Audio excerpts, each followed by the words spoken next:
Hello there, we watched Star Trek The Motion Picture, a film many consider to be convoluted and boring, but not me, it's my favourite of the Star Trek films. I think it's awesome, but most folk in this conversation disagree with me. I'm recording this intro now because I missed that particular discussion, although I did pop in for 10 minutes, so this is my first time hearing what everyone had to say, and I recorded a few interjections as I listened on.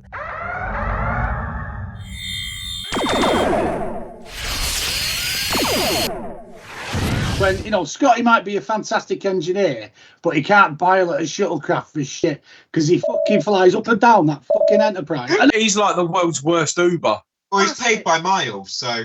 I must admit, the cinematography was really lovely on this. I didn't like the bridge. I wasn't a fan of the bridge in this one. Don't know, it looked like an orange squeezer on the roof to me. I don't like any of the interior shots. No, it was too stainless steel and... Do you know what it was? It was when Spock sat down at the science station and the thing come out at his legs, where the Spock. Like he sat in a chair and then like a whole new panel came out of the wall. And it almost looked like it locked him in and he couldn't get out of the damn chair. Yeah. But they didn't keep up with it because when Decker sat at it, it popped out. And then when he got up, it went back in. But when Spock did it, right, it popped out. And then the Spock got up and walked away. It stayed there. It was like, yeah, that ship's really not ready to fucking go anywhere, is it? Well, yeah, just make it intentional. It's part of the fact the ship's not ready yet. Totally. Nothing to do with production. No. That's it. It's officially canon now. The bit that I first noticed was those Klingon ships and the fact that they were proper close-up pictures and you could see all the detail. Yeah. I thought that was amazing. You expect to see that nowadays because, they have all the CGI. But to actually see that level of detail on Klingon ship in the first movie, because in the series, you don't really see it, do you? And the Klingon tactical seats that spinning around inside the Earth, I thought they were brilliant. They so should have kept them. I think they would have been cool. They were like, it's proper arcade stuff. Yeah, that's what I was thinking, the arcade game. It is, yeah. You're just sitting there and you're going around and you're just firing it wherever you go. Think about it, Steve. You don't ever really see the bridge of a D7 again. You only ever see the bridges of Bird of Prey. So they might still have them on it because the D7 was at the time their but cruiser. It was their heavy cruiser. Yeah, so I thought that was good. And it made me laugh that all the Klingons had the same ridges. I think we've mentioned this before on an episode previously where they all had that one ridge that run up the back, and I thought that was a bit... I don't think I'd ever really noticed it before. And then I was looking at them thinking, they're all the same. That's like trying to work out who's who. It's universally known that those uniforms were appalling. But what I did like was on some of the uniforms, like Scotty's Red Delta and whatnot on there, it was almost like it was an iron-on transfer or something. But on those uniforms, they had sort of the red ones and the gold ones and the plain ones. I thought they looked pretty cool. That's about as much as I like about those uniforms. I mean, that stupid lump of black plastic sitting on the front, I don't even know what that was about. I don't even know what it was supposed to do. It looked like, do you know what it reminded me of? It reminded me of the remote that McCoy uses to move Spock's body when he loses his brain. Spock's brain, yeah. It made me think of that. It was like, what are they going to do? Just press a button and then make Spock run around in circles, just to wind him up.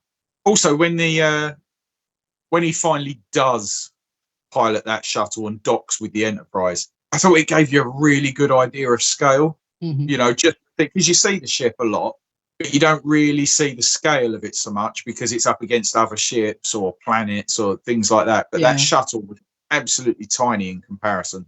And I thought that was just a really good use of the models and making it look the size it's supposed to be. I also noticed that the warp core was the first time you saw an actual core, a warp core. Right. You don't like as we know it now, sort of with the D and Voyager and all of that. They all have that central column, which is the core, whereas in the original series you don't see that. It's all behind a mesh. Yeah, there's like a big window and it just kind of goes back. Yeah. And this was like the first time that you saw that core, and it did look reminiscent of the later Enterprise D. It looked very similar to that. Whether they'd used the same one or not, I don't know. The engine room was designed to look vast, but the soundstage was limited in size, so what you actually see narrows towards the end. Forced perspective was used, and there was a little people at the end.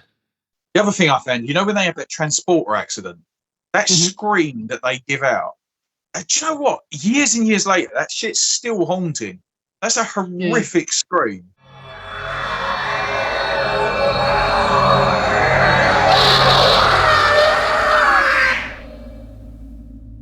I don't know who they got to do that, but that was impressive. Because I've seen that film countless times, and to sit there and listen to that again and still think, whoa, fuck that. Have security meet me at deck 5. I look at them and I can't take them seriously. It's like, your security. Is that really what you're walking around in?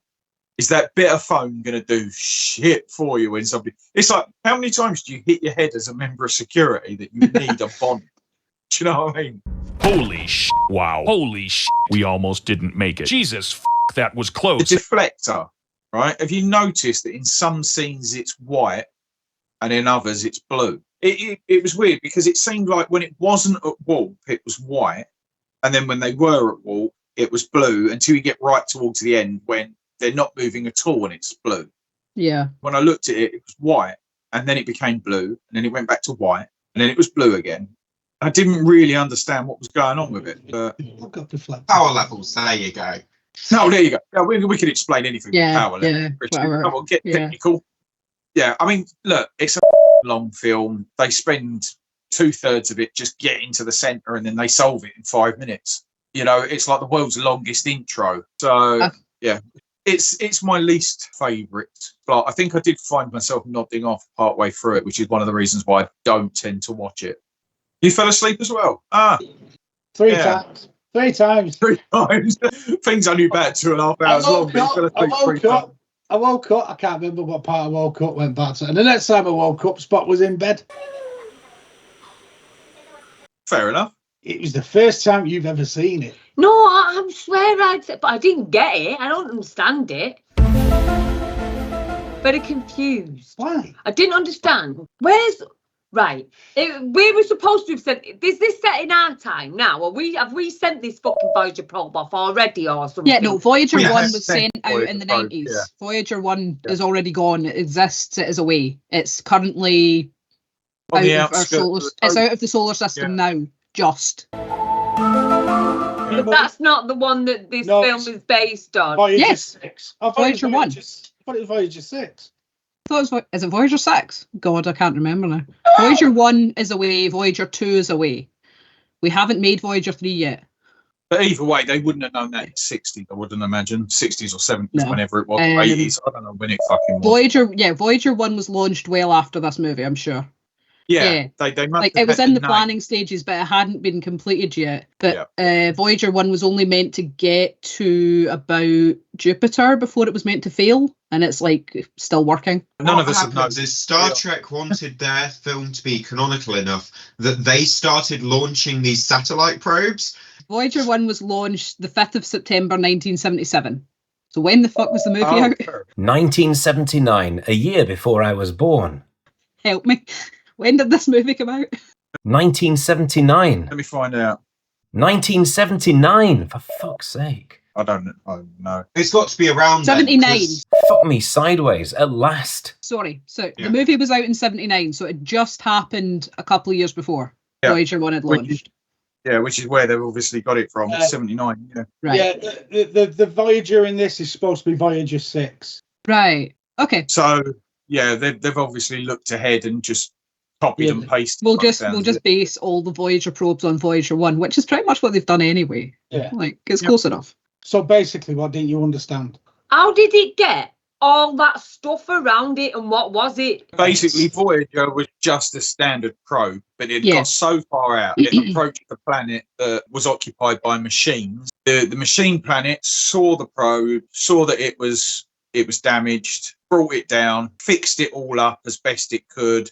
And tried to send it back. Wisdom and made it far more intelligent. When the probe was sent out, its primary mission was to learn everything that you can learn. Yeah. So when the machine world found it, sorted its programming out, upgraded everything and sent it back out on its way so that it could learn everything it could learn. but it sort of created a bit of sentience, you know, as if it was. This movie is basically the movie version of the same premise as one of the original series episodes I can't remember the name of. Nomad. Its creator. Nomad, thank you very much. Nomad. It's basically Nomad, but a movie. Damn thing. On acid. Yeah. I was like, oh, I wish I was. But that's basically it. It never touches on the machine planet again. No. You never hear about it. They never. Well, you say that. I know. Funny would be if that was the Borg. That's what I was. There's a lot of theory that it's the Borg, but I don't think it's ever been in canon at any point. There was another theory that V'ger created the Borg to help it get as much knowledge as it possibly can, and then they eventually broke away from V'ger. Yeah, but I mean, the thing is what you've got to bear in mind is that the Borg weren't even a twinkle. Yeah, Borg didn't exist yet. Borg are cyborgs. This was a machine planet inhabited by sentient machines. Yeah. It's crash landed on. Well, one of Spock's lines in it to V'ger was, well, maybe not two, but about near the end was, you learnt so much that you became self-aware. It learns fast, doesn't it? I think they definitely don't directly explain why what happened. It just kind of happened and then it came back. You know, if you get a hard drive, if you fill it to 100%, it becomes self-aware. That's why whenever you buy a hard drive, they have to have like those 200 gigs that you're just not allowed to use because it stops them becoming self-aware. Totally. Yeah. Don't bash your head, Eddie, because she's scared to death of Terminator as it is. God, Dave, what else didn't you get, mate? Right, it starts off, there's just dark screen for ages. Did anybody else get that? Yeah. And just get loads of music. And then the Paramount sign comes up after you get loads of music for ages, because I'm like, is this the movie? What's going on? Has the telly gone? Has our telly broke? Oh, maybe it's just broken. That's the actual start of the movie. It just is like that for some reason. But yeah, right, it's like TV's that. not broke, D. It's meant to be like that. No, that's what I mean. But it took me ages. I was sat there for ages. I was sat there laughing. You're a git. I said, just wait. And she went, I said, just wait. But yeah, and when they got on the Enterprise, after Scotty took ages to show you the ship, because you know fans want to see the ship. When they get on, right? They call him Admiral. Admiral, Mr. Scott. As soon as he gets on the ship, they're all like, Captain, Captain, Captain, Captain, Captain. Yes, Captain. Because he becomes the captain of the ship. What? I'm replacing you as captain of the Enterprise. So, although his rank is Admiral, but his role is captain. Does that make sense? But then, he's still an admiral, but they're calling him captain because he's on the ship. He's the head of the ship. Then why does Decker have to take a demotion if he's got a captain rank? Why does he have to? Because you can't have two captains. You can only have one captain. So, and because Kirk takes it off of him, Decker can't be captain as well as Kirk. Yeah. Only one person can be in charge of the ship. So he has to be demoted. So because Kirk has come in and taken over. So it's a temporary demotion, right? And then the theory is that when Kirk's finished and he leaves, Decker is then reasserted captain. Yeah. I've just put it, the uniform's triggering me, and I now remembered why. The black buckle on the front just sat there for no goddamn reason. There's not even a belt attached to it. What is it doing? It just reminded me of my old dialysis pouch, you know, where I had to stick my tubes in. And I used to wear a thing at the front with a little pouch, like a black pouch. I'm still upstairs. I think I've still got it. It just reminded me of that, and I was like, "No, why?" Well, a little known fact about the Federation at that point in their evolution was they were all suffering from kidney failure. But because they'd suddenly discovered Romulan ale, and that was the immediate effect. Yeah, before they outlawed it. Yeah, this is the Federation went into its beige whites and very pastel colours, boring colours, and where the shoes were joined onto the pants phase. Yeah, I hate that. They should have just called it the motion pastel. They're as bad as Picard's pajamas in my eyes, and they're bad. They were wearing pajamas. Sulu looked like he, because his suit was different to everyone else's. Everyone else is all in these all-in-ones, and he's in like this big baggy top and these big baggy pants. Did you not notice? He had a different suit on Sulu. Because he was the pilot and he has to have baggy shit. He's the pilot. If you piss him off, he's going to crash your ship. You can wear what you like. Don't worry, Tulu. You can come in whatever you like, mate. Just please don't crash the ship. Wear whatever you want as long as you don't kill us all. Well, you say that, but when Kirk stands up, he's got separate shirt and pants. It's not an all-in-one. He's an admiral. He's allowed. Oh my God! The amount of changes he has. I swear to God. Was it like a blue thing to start with the 3 stripes on, and then he's in the white one with the little V cut there, and then he's in something brown, and oh my God! You know what? That brown thing when they step on V'Ger, did it look like they're wearing Hessian sacks with pockets? Fucking hell, mate! You just come off of a farm. Behave yourself. I love that they get all the budget for the movie and then they're like, okay, here's the budget for effects, here's the budget for this, and they get to costumes right at the end and go, oh, we didn't leave any. Yeah, shit, what can we get from Hobbycraft? Well, there was it, because someone said, we've got 2 people, someone wants to come on board, but the other one won't transport. Who was that? One of them is refusing to step into the transporter. It was McCoy, because McCoy doesn't like... McCoy hates everything about space, especially transporters. Yeah, he hates them. So basically, Kirk says, just fucking beam him up. Beam that officer up now. We found out what the Deltans were because you asked why they had to take a vow of celibacy. Because they're highly sexed. And they have to take a vow of celibacy so they don't use and abuse the other crewmates. They're high... What, they just have a really high sex drive? No, I mean seriously high sex drive. So basically, they're the horniest species out there. Why do you think they all went like that? Oh, she's Deltan, and they're all going, hey, it's My oath of celibacy is on record, Captain. I had a note saying that was a really, really weird thing to say. Because their species is that highly sexed, they have to join Starfleet. Once they leave their home planet and work in space, they've got to take the vow of celibacy. Otherwise, they will just shag the entire crew. It does make the Orions seem like they're not even trying. I've got to admit. It's just like, mate, seriously, you're green, suck it up, get on with it. And they are all bald. They've got no hair on the body apart from eyebrows. Living with 4 women, that would be a nice treat. Just not strands of hair on all your fucking clothes and your car. Mate, living as a woman, that would be a fucking treat. It's like, why is Bones always on the bridge? Why are Uhura, Sulu and Chekhov in the same positions that they were in? Why have they not been promoted? I think they have. Did they not get promotions and then reinstated their positions for the sake of the mission or something? I think it's one of those things where they, Kirk was like, I'm going out there to find out what it is and I need my people. So he's pulled them in from wherever they are. Yeah, and because he's an admiral, he can just do that. Obviously, it wasn't as clearly stated with the others, but when Bones comes aboard, he literally says, I got drafted, and then Kirk went, that was me. Captain, they drafted me. They didn't. I need you. Damn it, Bones. I need you. Badly. Yeah. Well, that's because Bones had retired, but there was a clause in there that, because the others hadn't retired. Yeah. Whereas Bones had, but there was a retroactive clause in there that says if you are needed, you can be reactivated. And that's what Kirk did. He reactivated Bones, which for a start pissed Bones off because he didn't want to go back into space. And then furthermore, he was forced to go through the transporter that, 24 hours earlier had killed someone. But I mean, Bones has always been like that. Bones hated space the whole time. He's just there because it's a job. Do you know what though? It makes it especially clear in the JJ films when he very first recruited. Yeah, it's kind of very blatantly said, I hate space. Yeah. As opposed to him grumbling and moaning about alien diseases and unsafe travel conditions and all the next thing. Don't forget, McCoy did look like a disco caveman when he came aboard. He did, and I think that looks fantastic.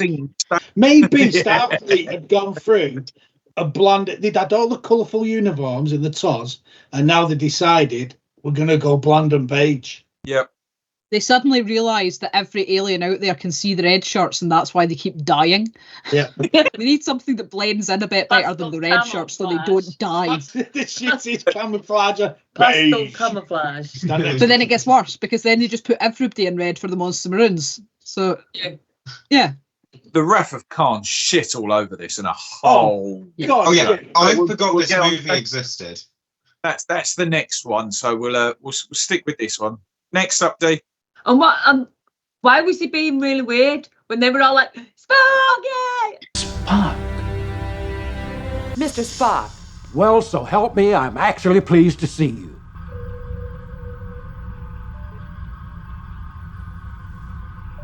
The process that he's going through right at the start is the Vulcan ceremony to rid yourself of all emotions. That's what he's actually doing at the start of the movie.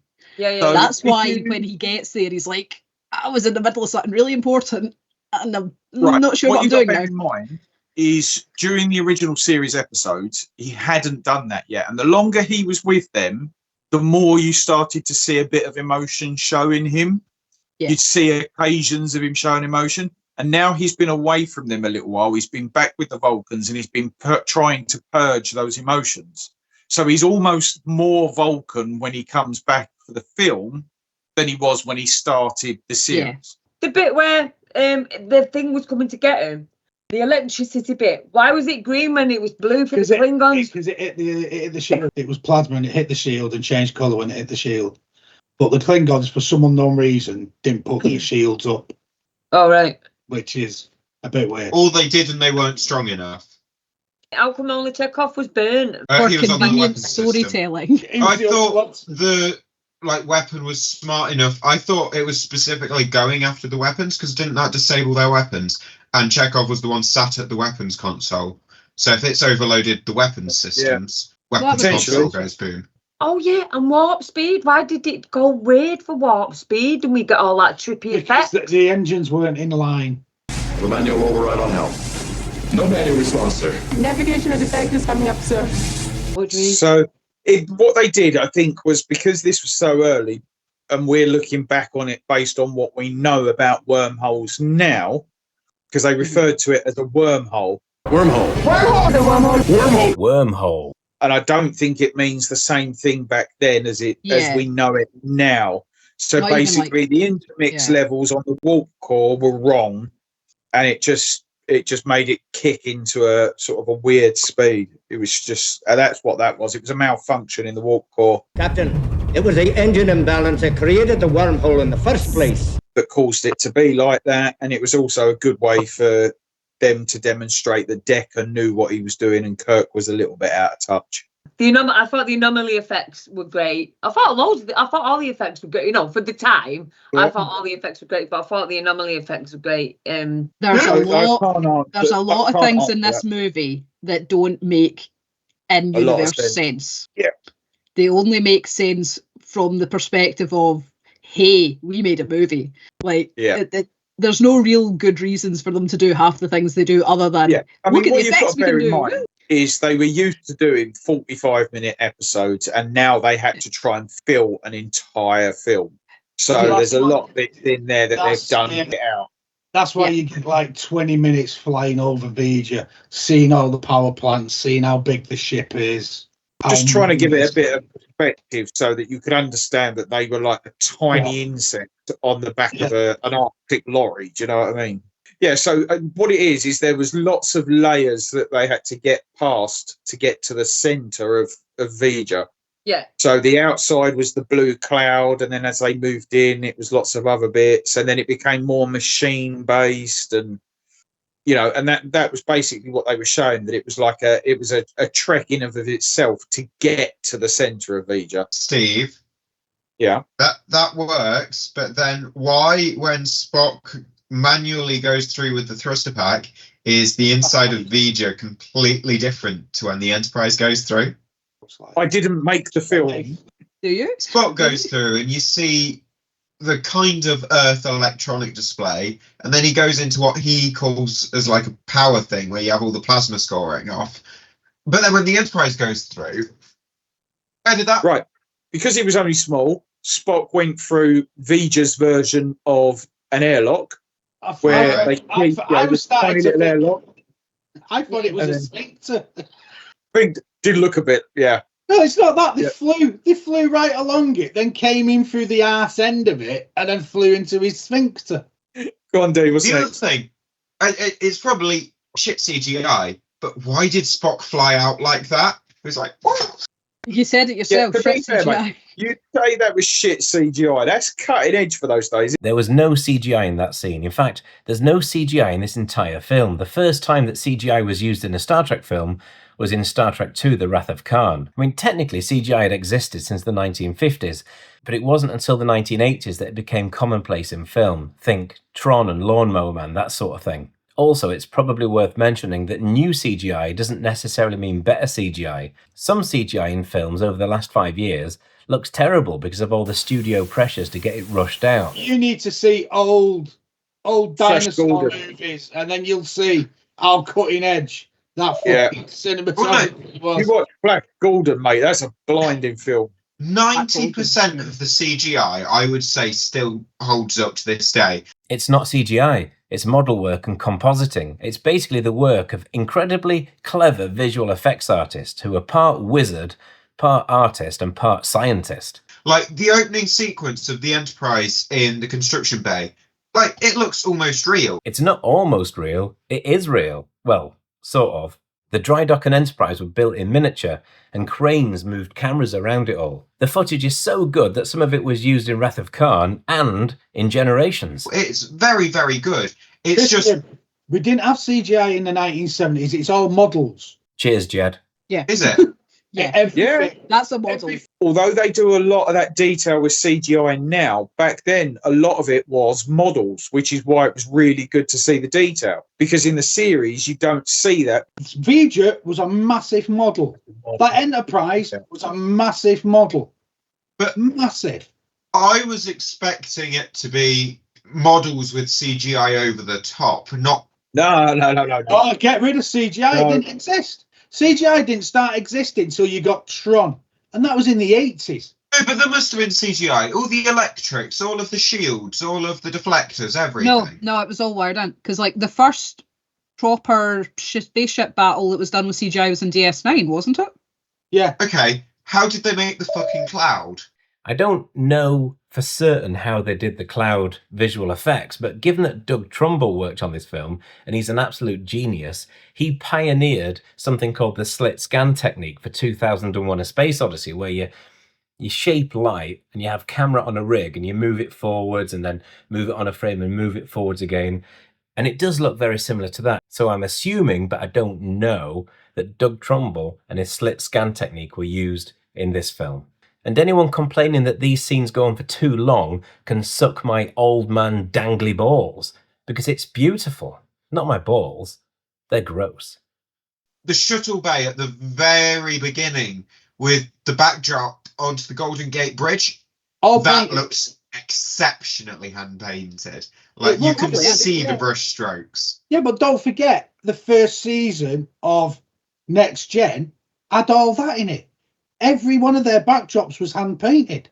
Oh, God, looks like that thing off the adventure game. The V'Ger probe when it first comes on. Why did it take Ilya, Ilya, whatever she's called, and then why did it change her bloody clothing as well? Because it brought her back as an android. And then what it did was it did to her what it did to the Klingon ships. Basically scanned her, downloaded her, turned her digital and made her into an android. Yeah. And then I don't know why it put her in the shower. I don't know whether that was for teenage boys or what. But it put her in the shower, and then obviously she suddenly became clothed. Whether that's something that happened in the shower or whether that happened in the shower. Yeah. So, and that's why she wasn't wearing a uniform. She was just wearing a dressing gown, essentially. Because V'Ger wanted to send a probe on board to find out what the carbon-based life forms were doing. Because don't forget, V'Ger's a machine. So V'Ger doesn't see carbon-based life forms as alive. V'Ger saw the Enterprise as a being. V'Ger didn't realise that the Enterprise was not a sentient machine. It thought that Enterprise was a sentient machine, but it was riddled with infestations of humans. We were giant fleas. We have bacteria. Yeah. He basically sent Ilya back with some antibiotics, and she was supposed to put it in the engine core so that we could get rid of all the bad infestations of carbon units. But just to catch you up, Dan, Dee's got 4 pages worth of questions of bits that she didn't understand. We're currently 2 pages in. We're just working our way through them. 2.5 now. It's not 2.5, sorry. Dan, yesterday I had a revelation. She said, I don't think I've ever seen this film, but I know I have. She was asking me all the questions. Do you know what? I never realised I knew so much about the motion picture, and it's depressing me. I remember I put this bit down. She made me jump breaking through the door. Why did she break through the door? Why didn't she just open it? Because she's not a person anymore. I don't know. She's a machine. She doesn't understand what a door is. She just walked through it. No, but I feel like she should get from point A to point B, and she just walked through. And plus that, for the film, it betrays, fuck me, she's strong. She's just punched her way through a door. Yeah, but they said that the robot version of Ilea had all her memories, which is, of course, how they tried to beat her. Yeah, but she should have been like, doors. I remember these. It has her memories, but it doesn't know how to apply them. Didn't they lock the door, actually? Yeah, they locked it. So that was how they go wrong. Fuck your locks. The bit where Spock returns and he's laughing. Why is he laughing? Because he's made contact with V'Ger and he understands what V'Ger is now. But he's laughing. Because he'd obviously connected to some degree with V'Ger, and the mental strain caused him to momentarily lose control and laugh. Yeah. He laughs. Don't forget, he contacts V'Ger and he finds out V'Ger's basically a child. Even though it's got all this vast fucking knowledge of universes and galaxies and other species and everything, at the end of the day, just a robotic toddler. It doesn't understand feelings. It doesn't understand, friendship, love, any of that. I thought it was more of like an irony thing. Obviously, Spock at the very, very, very beginning of the film was trying to find, I think they called it like pure logic or something like that. Yeah. Purged emotion. And like he leaves for this mission, and when he finally gets to V'Ger, the one that summoned him, because that was Spock's reasoning for going. He had like a psychic message from a being out there, and he's gone to it. He's gone. The way they described V'Ger was like a being of infinite knowledge because of all its discovery and stuff.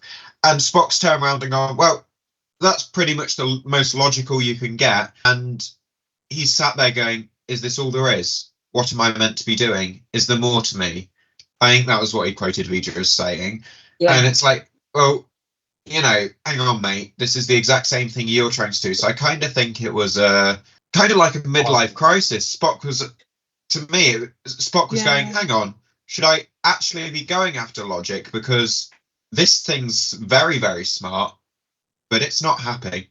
And then he grabs Kirk and is like, he can't do this. And it's like, I think he's starting to be more human because he doesn't like the life that logic can give him. Chekhov says something about 27 minutes mark, and I was like, who's Mark? No. 27 minutes. Mark.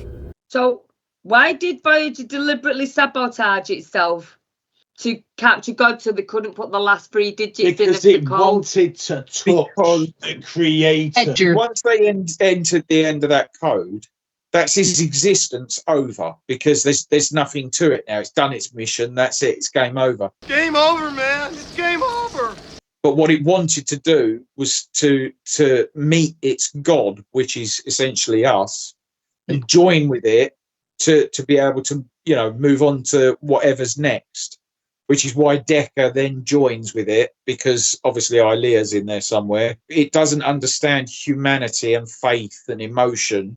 So by Decker joining with it, it not only meets its God, but it fulfills it so that it's got all the knowledge and what it's like to have faith and emotion and love and crap.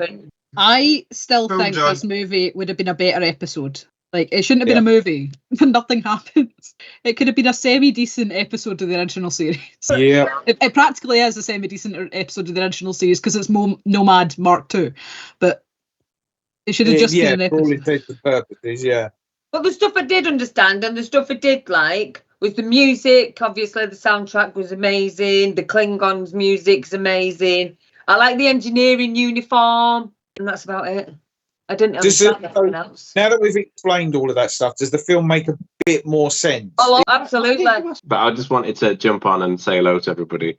These questions, is that what's been happening since 7 o'clock then? Is it? No worries. Well, I'm probably going to disappear in a minute because I'm going to do a birthday cake and do the traditional sing song and all that. But I might jump back on afterwards because I did make some notes on this because I didn't want to miss it because the motion picture is my favourite Star Trek film. So God bless you watching this back. I haven't made a load of notes because I thought there's no point. I'm not going to talk about the plot or like the music or anything like that because I dare say everybody's covered that. So I've not got a lot to say, just a few little bits. I think it's a very, very long episode of the original series that's kind of middle ground for good or bad. It's not awful. It's not great. It's just very long. Yeah, it did kind of feel long to me. I don't feel like there's much more to say about it. Like there's 2 hours and 6 minutes, but there's an extended version of this film. Yes, there is. There's a longer one. God help us. I mean, I know a lot of people wrongly refer to this as the slow motion picture, and some even dare call it the motionless picture. And those people, they need their bottoms spanked because they're wrong. But I love this film. It's my favourite Star Trek film. And I've said it before, I'll say it again. If it weren't a Star Trek film, if it was just an original sci-fi concept film, I think this will be held in high regard as one of the greatest sci-fi films, along with things like Solaris. I do honestly. I think it's a good high concept piece of sci-fi cinema. I think that the idea that such a malignant presence like V'Ger turns out to be our own Voyager probe, following its own instructions, devouring information, and it's come back, it's kind of evolved to a new state or whatever. I think that's a genius concept. I think also as well, and now this wasn't an allegory for AI and things like that, obviously, at the time in 1979, but it's just quite interesting that now we're reaching a point where we are creating technology that is thinking, that maybe we are creating our own V'Ger. I also like the fact that a lot of people say, I wonder if V'Ger was kind of like the start of the Borg. I mean, there's about 50 things that people say might be the start of the Borg. And I think that is an interesting concept. I'm not sure if I would want it to be, but I do think it's an interesting little thing to think about. There's loads of long, drawn-out scenes in this film, and a lot of people slate those. But I love those. I mean, there's obviously the V'Ger bit where they're going into V'Ger. That's quite interesting. It reminds me of 2001: A Space Odyssey. And I think there's a reason for that, which I'll come back to in a minute. There's the scene where they see the Enterprise for the first time. And the Enterprise, it's not so much revealed as introduced to us. We get the lights coming on, but we see Captain Kirk's face as he sees it. And I love his reaction. And that's one of my favourite scenes of any film ever. And honestly, I can watch that over and over and over again. I love that. I think it's genuinely gorgeous, the Enterprise. Honestly, it makes me maybe even shed a bit of a tear when I see it. It's so amazing on screen. I'd love to see this at the cinema on a big screen. I really would. I haven't, but I would like to. I'm not going to talk about the music because I don't know if Patches will join, but I know he will definitely talk about the music. So I'm not really going to talk about that because there's a lot to be said about that. He'll definitely mention the music then, because obviously the music is iconic in this. It was used in TNG. I think a lot of people, maybe even including me, who got into it through TNG, didn't even realize it was the music from the motion picture. And when you hear it, it's like, oh, this is the TNG music, rather than the other way around. Robert Wise directed this. And that's a real cool. Robert Wise is a massive name in cinema. He worked on Citizen Kane as an editor. That was one of his early jobs. And Citizen Kane is often regarded as one of the best films ever made. On his TV as well. Have you never seen it? It's well worth a watch. He directed The Day the Earth Stood Still, which is obviously a classic piece of sci-fi. Yeah. West Side Story, Sound of Music. So he's directed films that are massive films, that a lot of people are aware of, and household name films. Douglas Trumbull, who is an absolute fucking legend, right? He worked on 2001: A Space Odyssey. He created the slit scan technology where you have a long exposure with a piece of light and you move the camera forward to create the Stargate sequence for 2001: A Space Odyssey. Nothing like that had ever been seen before. But there's some scenes in this film that look quite like that. So I'm just, because he worked on it, I just wondered if he was maybe, using that sort of technology again. Close Encounters of the Third Kind, Blade Runner. He's done loads of films. I can't remember them now, but I do know he turned down Star Wars, not for any other reason that he was busy working on something else, and I guess he didn't realize it was going to become what it did. But the guy's a genuine genius. Not only is he a visual effects guru, he's created technology even up to the point where he died, and that was only a couple of years ago. He was still creating new techniques. He wasn't one of these people who doesn't embrace new technology. He helped create new technology. So the fact that he worked on there, and you've got Robert Wise directing it, you just got an absolute stellar, team, and you've got Jerry Goldsmith doing the music as well. So we're talking, top tier people working on this. In many ways, I did make a note of the budget. It was $44 million to create this film. It was a very expensive film. It went over budget as well. And we've kind of got this film to thank for Wrath of Khan, because Wrath of Khan just cost $12 million, because they wanted to take it back to basics. They didn't want expensive people. They wanted cheap and cheerful. So they went with James Horner, who was not a particularly well-known, score composer at the time. Is it Nicholas Meyer that directed it? I can't remember now. I should have made a note, but I didn't. But there were loads of people involved in that film who weren't seen maybe as like top tier, but they turned out to be top tier people. They just hadn't been fully recognised yet. So The Wrath of Khan was like a budget film, but with absolute top tier people. But that's a different film. That's a different discussion. We're not talking about that. So I've got 3 things that I don't like about this film. Okay, film number 1. I don't like the pastel colour scheme of the uniforms, probably been mentioned, so I won't take that any further. I also don't like how Ilya, I'm sure it's when she first sees Captain Kirk, she says something along the lines of, "My oath of celibacy is on record." My oath of celibacy is on record, Captain. And it always struck me as a really bizarre thing to say. That's been discussed. We've Has it been talked discussed? about this. Go back and watch the recording and you'll I understand will watch that the recording. Well, I'm going to say I do know since then that there was some other script that was maybe cut, and I know in the novelization there's expanded conversation, and in context that sounds completely different. But in the edit that we get, it just sounds as though he is a sex pest, and I just didn't like that. Isn't it? Yeah. Exactly, yeah. I just didn't like it because I think one thing that happens with Captain Kirk a lot is there's this reductionist view of Captain Kirk as this womanizer, and the truth is, he's a stoic character, he's a great leader, he is a very intelligent man as well, and it just feels like that never really gets remembered. It's just the fact that he's constantly banging, aliens. He's dated a lot of women, yeah. It does do a lot of that as well. Yeah, but it doesn't help his case when in one of the TOS episodes he's trying to get Scotty laid. Do you know what I mean? Yeah. It really doesn't help. No, that doesn't help. I completely agree with that. But we do get Kirk 2.0 in the films that we've mentioned before, that the Captain Kirk in the films, Shatner, I mean, I don't knock Shatner's acting. I mean, it's quite unique in TOS, but there's less of that in the films. And I do genuinely think that the Captain Kirk character by William Shatner, especially in the films, is really, really well acted. But anyway, so those are 2 things I don't like. That was the colour scheme and the Ilya calling him a sex pest.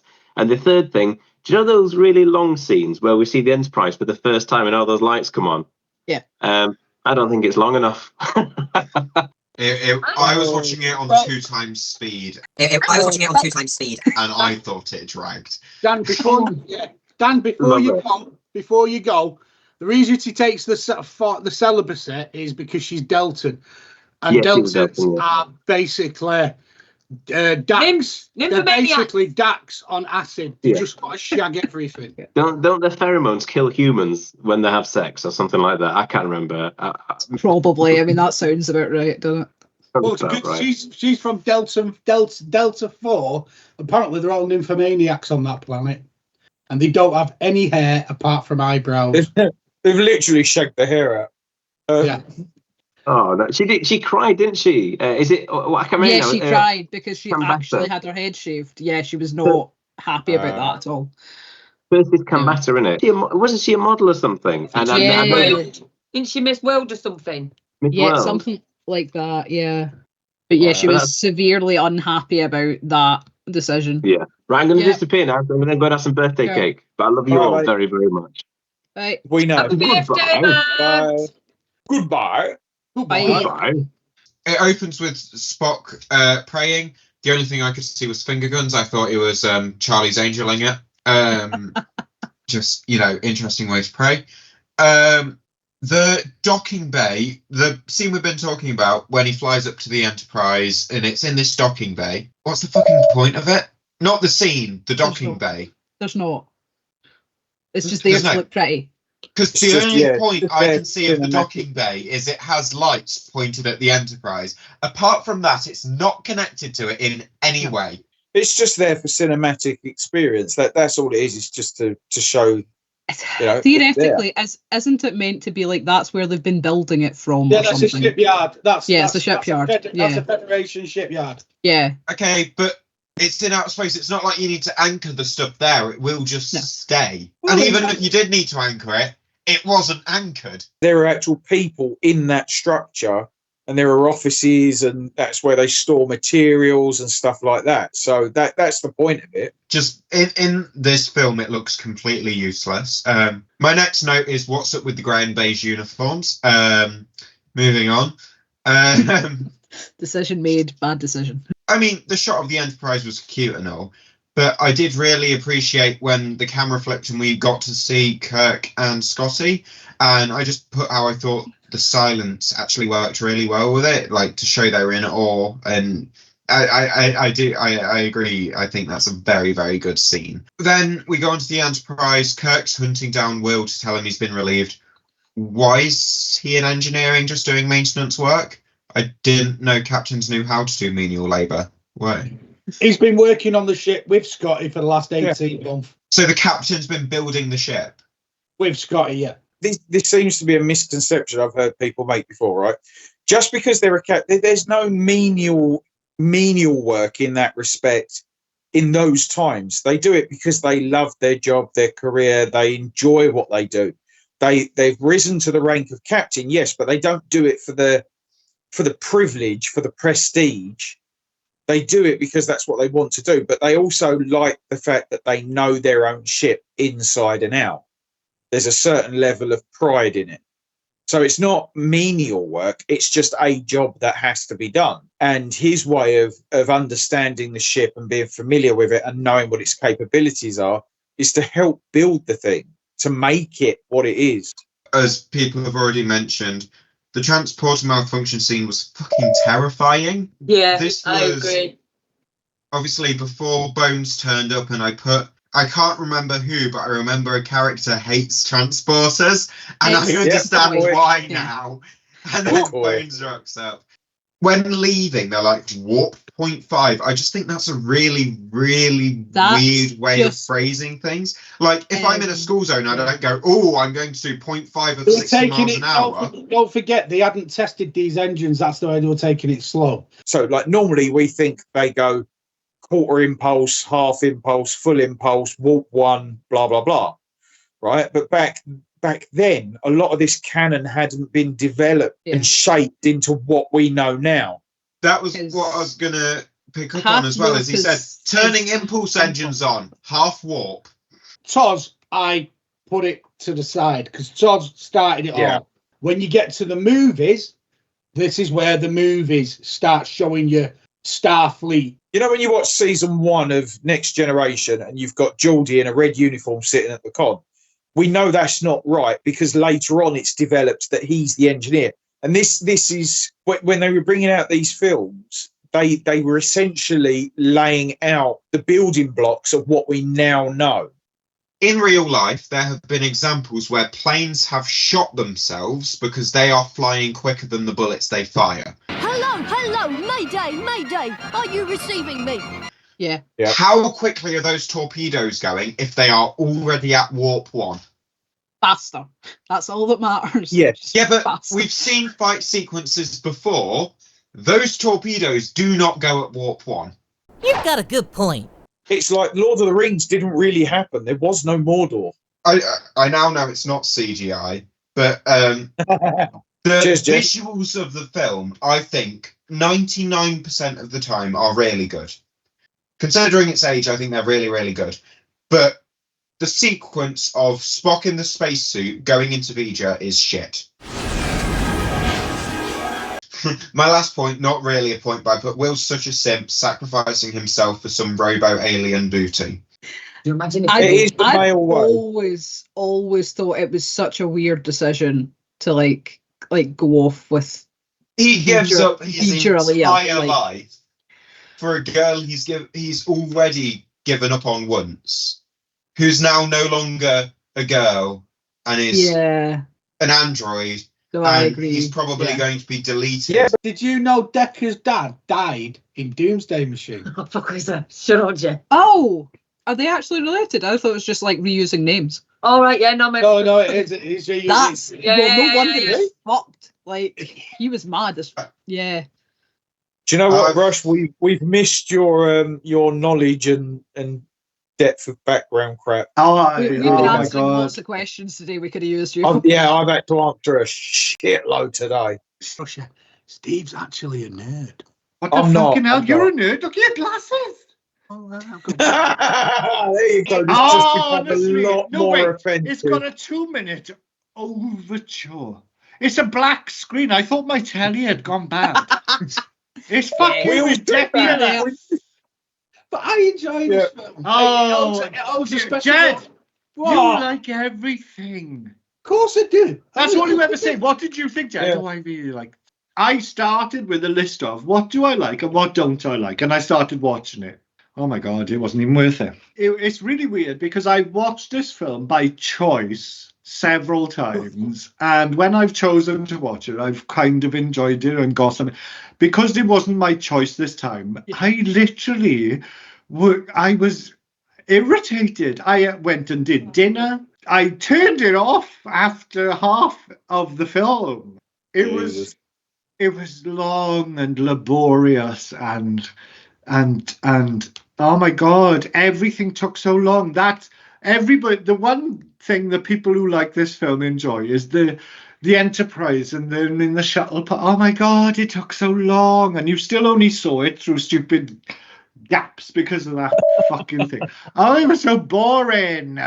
And also, it was filled. 20 minutes of this film was filmed with people looking and making expressions about flying through Vija, like. And Sulu, and I love Sulu, but Sulu's were the worst facial expressions, honestly. And I do know, like Dan, unfortunately didn't make, but he loves this because of the hard sci-fi in it. Yeah. Hard sci-fi. This should have been an hour and 35-minute film, and that would have made it good and hard sci-fi. It should have been a 2-hour-12-minute episode. film. It should have just been an episode of Star Trek. Well, I wouldn't say, I do think that it deserved a bit more than an episode, but an hour and 35 minutes of like just something interesting. You know what it is? It's almost 60% padding.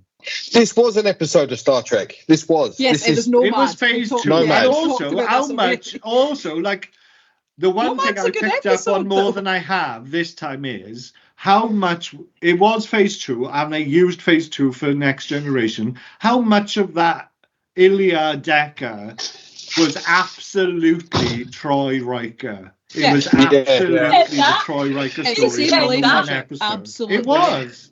Even down to the name. They actually wrote it for that phase 2. They wanted that element in it, and they took it from this film directly into Next Generation.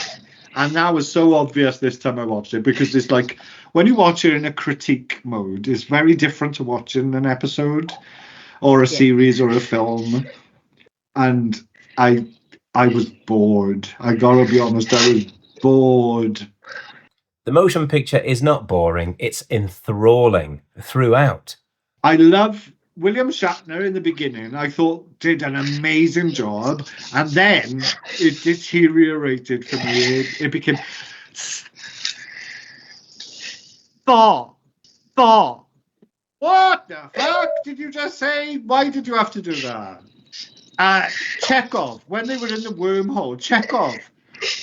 I wish I'd written down what he said, but it took him about 20 seconds to say his final word. It was ridiculous. Photon torpedoes away.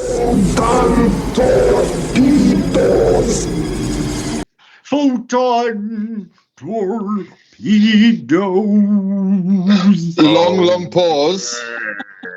Away! Yeah. Away! No! Stop knocking the motion picture. You guys don't even know what you're talking about. That dramatically delivered line isn't photon torpedoes away, it's photon torpedoes armed.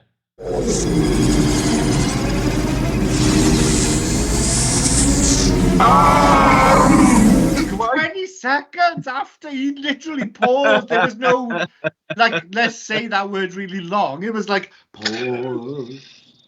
Yeah. In that scene, Ilea was doing a countdown. She said object impact in 10 seconds. And then there's a good minute or two of dialogue. And she went 8 seconds. And I was like... Yeah, that's how that works. Definitely, that's how that works. Yeah. Impact in 10 seconds. Brush, you know how you said that the Enterprise sequence was too long?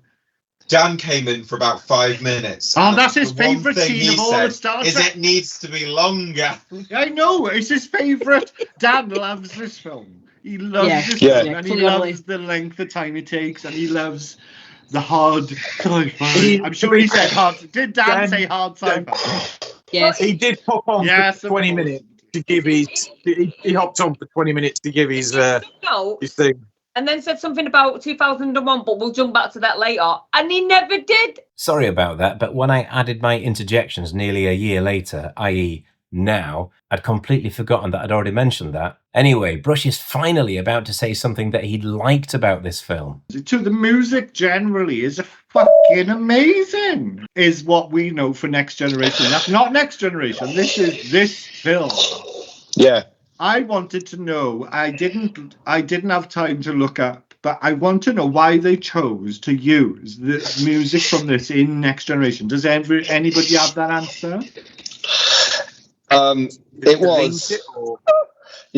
was Gene Roddenberry wanted to make a link. Yes, okay. That felt obvious, but I wondered if there was anything else, because it was a very odd choice. There was a budget thing as well. The motion picture music was used as the theme for TNG, like Patches said, to bridge the gap between old and new.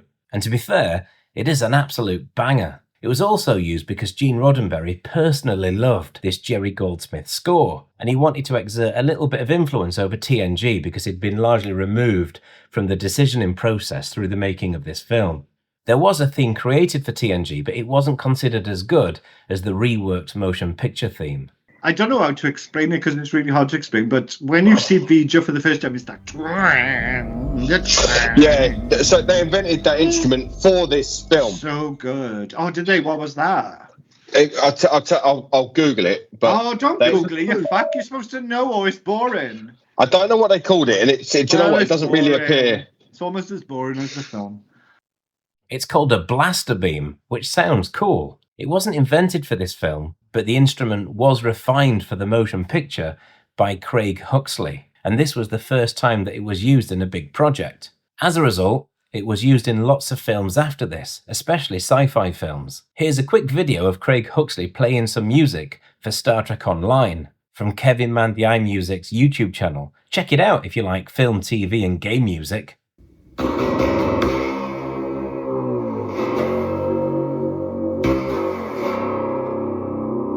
It's called the blaster beam. Told you, but it's not blaster, it's blaster, you southerner.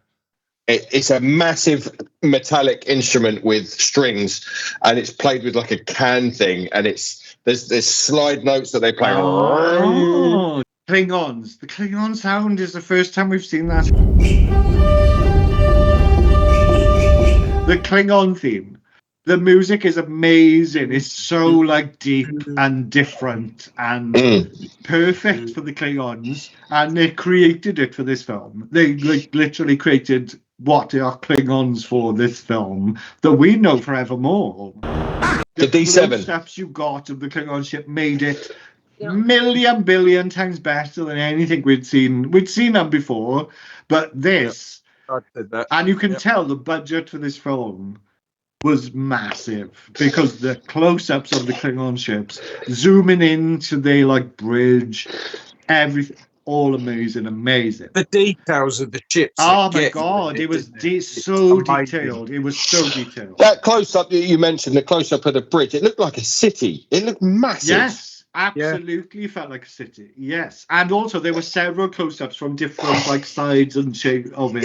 All amazing. The size of the ship looked like a city, and the bridge dome looked like a citadel. It looked like a castle keep. And then things sticking out of it that were actually decks, you could tell. And the way the Klingon ship was destroyed. Wow! What I will say about this film is that the visual effects still stand up today, massively. Yeah. So you can tell immediately this cost a fucking fortune for what we knew of films at the time. It cost a fortune. So Spock, you went to Vulcan, you saw Spock. His outfit. Oh my god, I want that outfit. I love that outfit. That was You'd be great in that. That would look fantastic. Like cuffs and the detail on his chest, because I've looked into the cyborg costume, that really took a lot of impact from this particular costume. It had the big ridgy circle thing. Yeah. It had loads of stuff that was in the cyborg costume when we saw him in Star Trek 5. Are you talking about Spock on Vulcan? Spock on Vulcan, yeah. Because he's got that fucking awful. Yeah. That is outfit, and also I liked every Vulcan's outfit on that planet at that stage. They all looked amazing. And I would like those as cosplay if they came. What do you think of Spock's outfit when he come on the Enterprise with the long dangly sleeves, that black wavy number? I like that a lot. I like that a lot.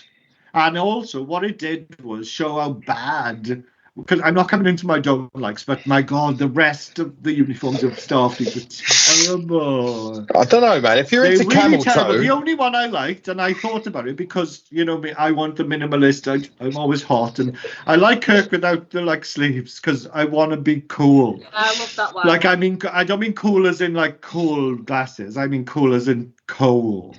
Yes. So I would like to wear that, but the rest, honestly, it was so bland, pale, pastel. When you saw them all on the command deck having the speech, it just was awful. Everyone was like beige, white, and that blue, light blue. Yeah, that powder pastel blue. They look like dentists and dental nurses. The transport malfunction scene. The scream was harrowing. Yeah. It was harrowing. It was like literally the scream it made was like, oh my god, it was harrowing. I don't know how they created it even. It was like really well done. It was awful to listen to. And also the visual effect with it made it. Yeah, they're all twisting and malformed. Yeah, no, that was harrowing. Okay, so I've put this on my like list, and it's terrible to say, but the cock bulges of the uniform, the camel toe. The camel toe. It was like, yeah, man, there was a guy reaching up in the bridge. Yeah, oh! Wow! That's all you can stare at. Honestly, God, I wouldn't know what it looked like. That's what I've got. The bridge is Camel Toe City, is my note. Cock bulge. I like that. I will be honest. No, before you move on, Will Decker, his camel toe, he had a onesie on. Earlier on, when he storms away when Kirk loses his way, and he's like, turbo shaft 8, please. Oh, it's back there, Captain. And then he runs into Decker and he's like that. When he gets that full body shot, I was just like, fuck me, cock. Because when he was on the bridge, it had that bit that went down past that. Maybe they noticed in the post-production. Oh, cock bulges. No, I think they probably noticed about a week or two into filming and went, "Oh shit," and then tried to fix it. I would love to have seen. I want to see Kirk's cock bulge. Yeah. Sorry, he was supposed to be the most impressive captain of Starfleet. Well, I want to see that. Medallion Man McCoy.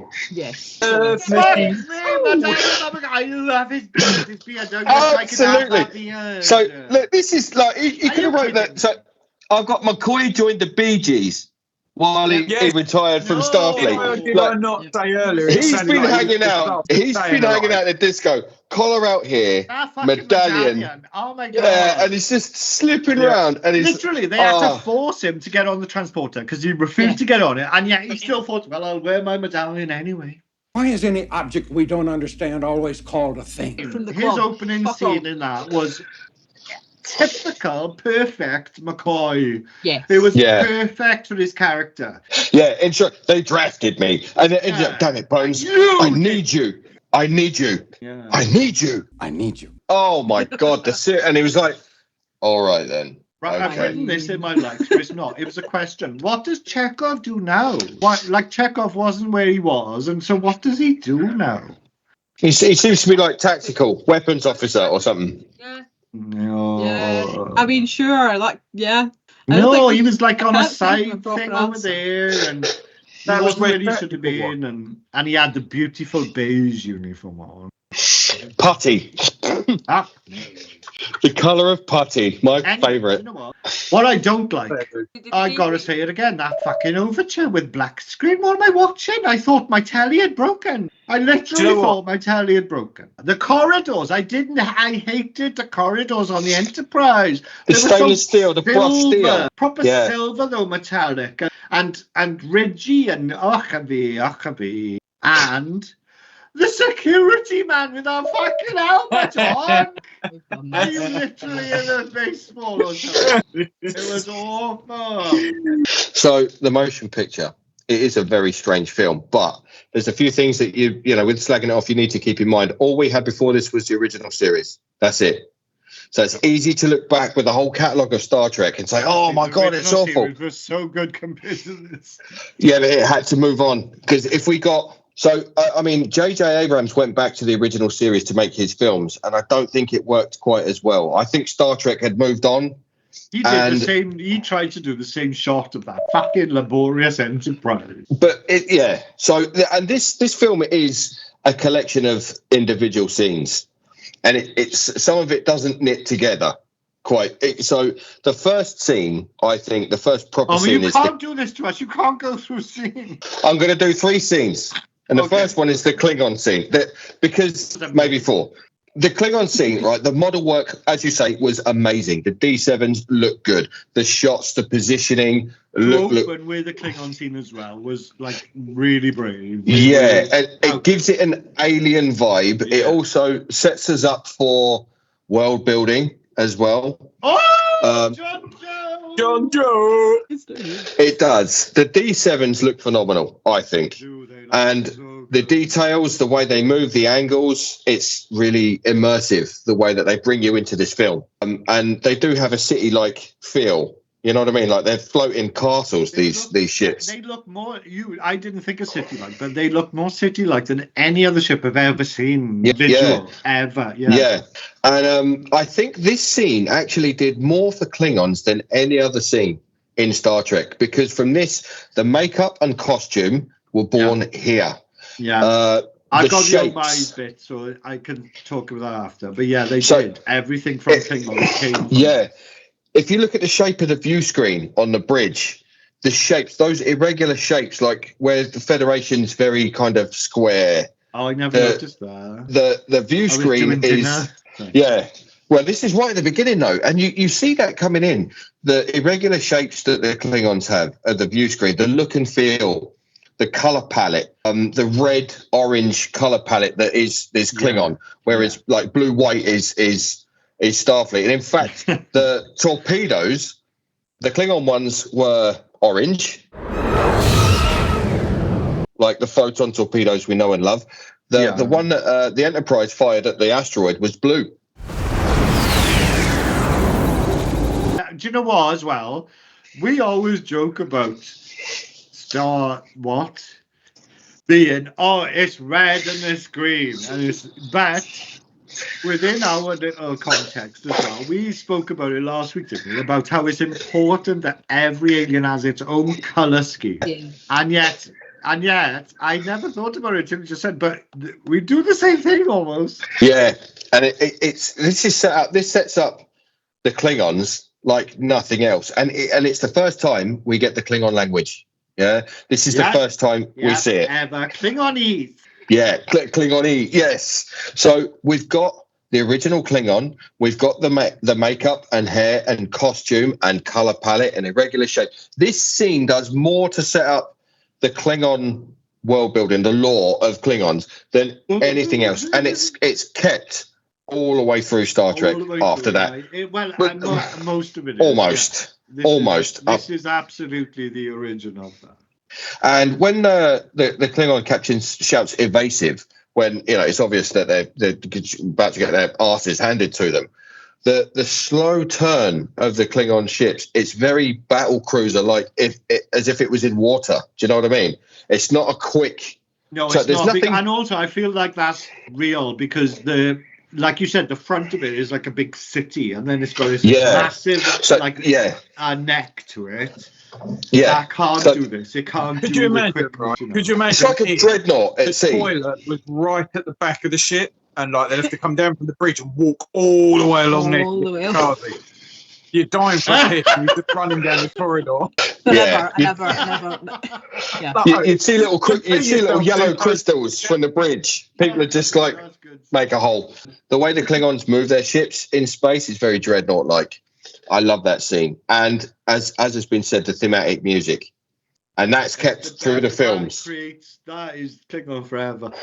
It really creates the scene as well. It's different from Star Trek almost. It's the alien. And it's like this is Star Trek but grown up. Music is probably the best thing about the film. Yeah, the music does work. It really does.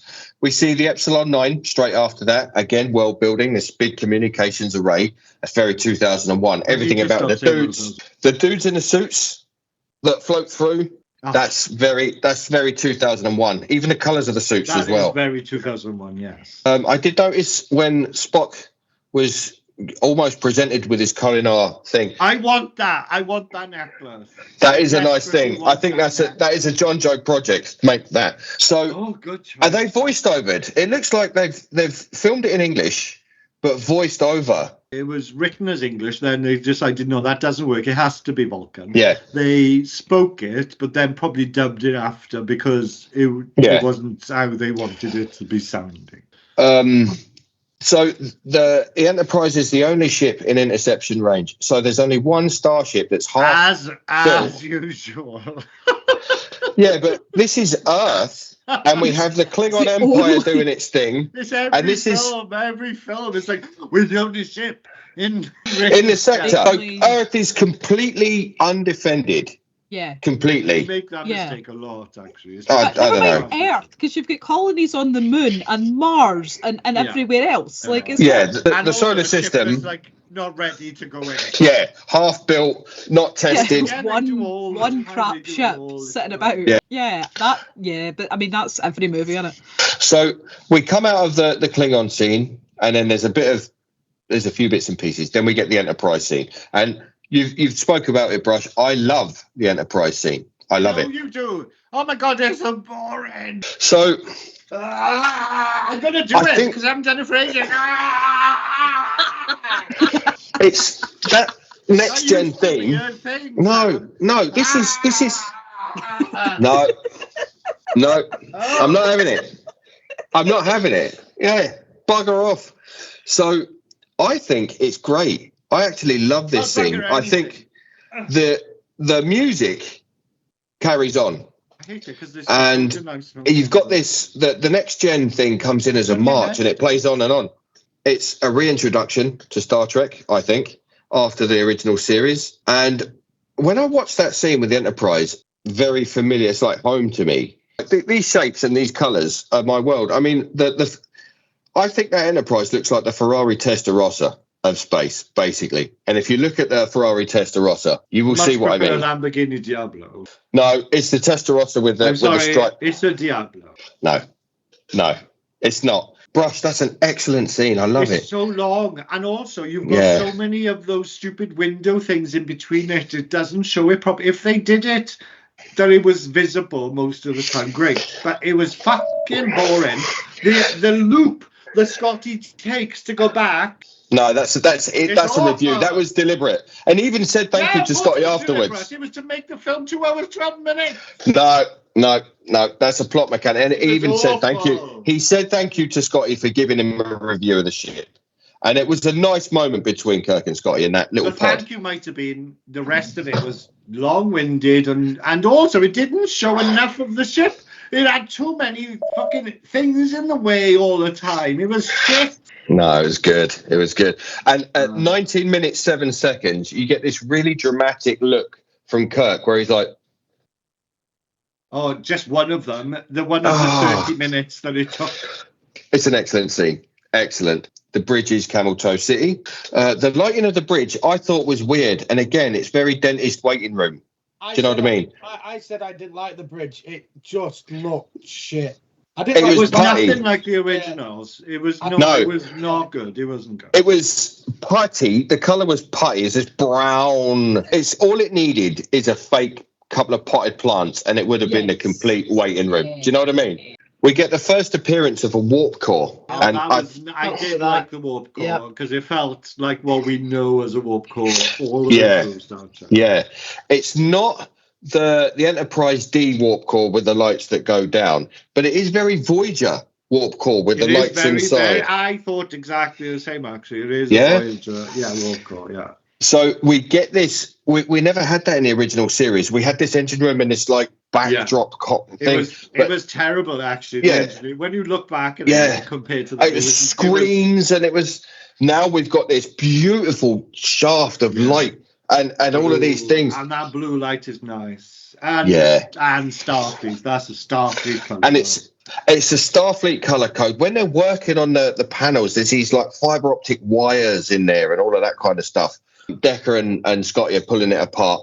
Yeah. And you see, you don't really look at that. You look at the light effect in this warp core, and it's the first appearance of that. And I thought, how much they've nailed it. Like they nailed the Klingons in the first scene. Yeah, and that carries on. I agree with you. The warp core was really, really good. Yeah, absolutely. The wormhole scene for me was hard to watch. Oh my God. This actually is cringy. It's so cringy that... And I think the worst bit about it wasn't the slow motion or the streamy thing. It was the shitty bouncing that they were all doing. The only one bouncing. The rest of, if you look at Sulu, well, the bald one, Ilea. He's bouncing away. You look at Sulu, he's just like that. What I did notice is, by and large, everyone that was on the original series that knew how to rock with a camera and on a laptop, they were doing all right. And Ilea, who was brand new, looked like she was doing a shitty audition for a really bad, shitty sci-fi B movie to me. And I don't know about how fucking good at sex do you have to be to take an oath of celibacy? Like, no one on the ship's going to be... I don't want to brag, but, you know... I'm actually... To announce that. She's highly sexed. The entire species is highly sexed. And because of that, they've got to take a vow of celibacy when they join Starfleet, because if they don't, they'll do a Jadzia Dax and fuck anything with a pulse. Dan, can we also have a note of how many times we've said that? I don't know, but it's a lot. A vow of celibacy. Vow of celibacy. Celibacy. Celibacy. Celibacy. Vow of celibacy. Celibacy. Weird orange lights. There's just smoky lasers, and it started to lose me. And the whole thing where Ilea comes back as a probe was boring. Apart from fascinating, not Decker unit, and there was a couple of bits in there, but I didn't mind Ilea coming back when I remember it from previous one, but it was like the voice was good. That unit no longer functions. I've been given its form to more readily communicate with the carbon-based unit. That like the computerized it was, and also you understood that she was not, she was part now of Voyager. I just found that the film had lost its way a little bit at that point. For me, it lost its way. Totally. Yeah. And the mind meld with V'Ger was a bit fucking, I don't know. So we don't ever really get it explained how Spock is communicating or feeling V'Ger. Well, he also, again, it should have been more explained because he felt it. That's why he failed Colin R, because he felt this presence from the start. I had like a completely different understanding of that, because it's a thing that sometimes a thing. Once a Vulcan's mind melded with someone they have a connection to them, I thought he was sensing Kirk. Like Kirk was going into that's why he came back. I don't think he was That's what they said. Almost. Vulcan's a psychic. A lot of them. He was getting a psychic. Yeah, but I always thought it was Kirk. No. What from V'Ger? What? There was like, what was he getting from V'Ger? Yeah, and I don't understand why V'Ger was calling to him when he's not the creator. Yeah. He's nothing to, like, this thing has no knowledge of Vulcan. Also, he has to be human. Like human. Yeah, but it may not have been a case of him calling to him. It may be just a case of he sensed it. Yeah. Well, how? That should have been explained more throughout the film. It should have been a step-by-step process we could have followed. They aimed it as well, because she said, this thing that's made from outer space is it's not, your answers aren't with us, it's with that. Yeah. That's why he's seems so cold, and he's just. There is a little bit like Decker says, why don't you want us to do this? Why don't you want us to do that? And it is kind of built up like maybe Spock's in league with this thing and there's a bit of mistrust. And again, that was just an off-the-cuff comment and it was dropped and never investigated again. And I thought that was weak. Bowles did say to what happens if he puts his needs above the crew about finding this. Yeah. And that's when Kirk says, we'll basically cross that bridge when we get to it. Yeah. There is a good bit where Spock's saying something and it stops and echoes away. And I think that's just before either the probe comes or Ilea comes or something like that. And that was a good moment. It was well directed and it was quite well done. And I thought we were going to get a bit more of an exploration of the Spock situation. That never happened. He just felt the need to go and mind meld with it, and that kind of he felt the needs of the few. Yeah. We get to the point now where V'Ger wants to connect with the creator. I actually did think that Spock said something like resistance is futile, and he says those words as well. Any short resistance would be futile, Captain. And it was very Borgy, but this isn't the Borg. There's a massive fan theory. Yeah. If the Borg had access to all that power V'Ger had, we wouldn't have had a fucking chance. No, and if the Borg can create a weapon of 82 AU, 3 times the solar system, they'd have fucked us completely from day one. I think Roddenberry kind of rammed this rather religious kind of story about evolving to a higher plane of existence. I like the look of the scene where the 3 guys are, or the people are walking across the outside of the Enterprise to go onto that thing that, like the Giant's Causeway in Northern Ireland. The film had become very hard to keep watching. It was boring. I at the end where this thing's threatening the planet. It shouldn't have taken that long to get there. That should have been what the film concentrated on, not the rest of the rubbish. Now, there was a lot of deleted scenes with Spock and Kirk in spacesuits doing all kinds of stuff was deleted out of this. I have to watch more of that. No, they had to cut it for, believe it or not, they cut a lot out for pacing. And I'm like, wow. So how much worse was it? After this thing evaporated and the Enterprise comes out, save the day, and we have the moment with the big 3 again back together. The boys are back in town. What we've done is we've made detailed scans of this machine, this robot, this probe. What happened to that? What about all the stuff that we'd learned about V'Ger and 12 power and this thing? And then what happened to all of that? Nothing. The whole thing evaporated and no one's spoken about it ever since. You know, it's a little bit Discovery. It turned into the whale probe. Yeah. That's what it is. And it loses its way at the end. And I think that's Gene Roddenberry's fault. I really do. I think...